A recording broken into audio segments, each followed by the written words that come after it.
Imagine controlling 1/6 of the Earth's landmass, some of the world's richest farmland, and still being unable to feed your people. This is the paradox of Soviet agriculture, a system that ended with the USSR quietly buying American grain by the millions of tons. The roots go back to the 1930s. Stalin's collectivization was supposed to modernize farming. Instead, it ripped the countryside apart. Millions of so-called kulaks, better-off peasants, were deported or shot. Families slaughtered their own animals rather than hand them over. By 1935, the Soviet Union had half the number of cattle it did in 1928. The cost wasn't just economic, it was human. The Holodomor in Ukraine killed somewhere between 3 to 5 million people. In Kazakhstan, collectivization destroyed the nomadic lifestyle and killed more than a third of the Kazakh population. And yet in official reports, harvests were record-breaking. By the 1950s, the farms were collectivized, but the system was already hollow. Incentives were perverse. A collective farmer's pay was often less than a factory worker's. Many worked their plots just enough to get by, and saved their real effort for tiny private garden plots. Those private plots, less than 3% of all farmland, produced over a quarter of the USSR's vegetables and milk. In other words, the backyard garden outperformed the collective farm. Khrushchev tried to fix things with corn. After visiting Iowa in 1959, he returned obsessed with maize.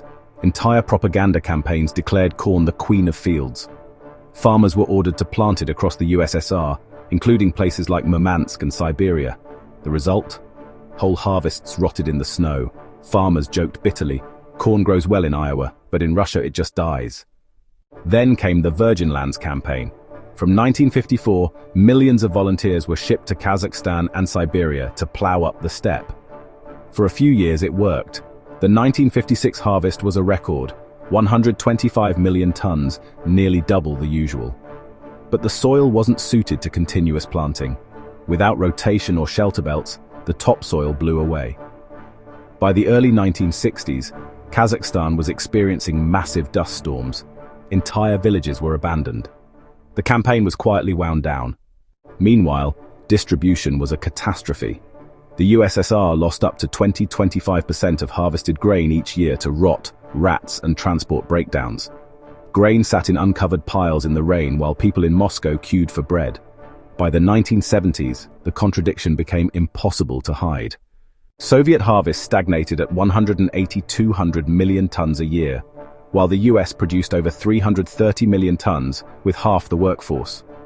On a per-worker basis, an American farmer produced 6 times more grain than his Soviet counterpart.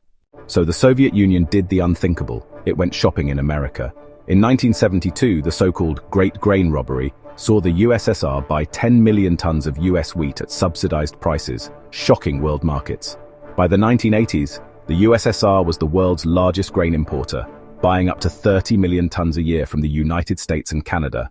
Imagine the irony, the supposed workers' paradise surviving on capitalist grain. For ordinary people, the shortages never stopped. Bread was subsidized so heavily that it was sometimes fed to pigs. Meat remained a luxury. In the 1980s, the average Soviet consumed just half as much meat as an American. And queues, they became a way of life. One Soviet joke captured it perfectly. In America, they line up for concerts. In Russia, we line up for sausages. By the late 1980s, agriculture consumed up to 20% of the state budget, yet remained a drain. Rural villages emptied as young people fled to the cities. Alcoholism spread through the countryside. Productivity flatlined. Gorbachev tinkered with reforms, but the collective farm system was too entrenched. By 1991, the Soviet Union collapsed, still unable to feed itself.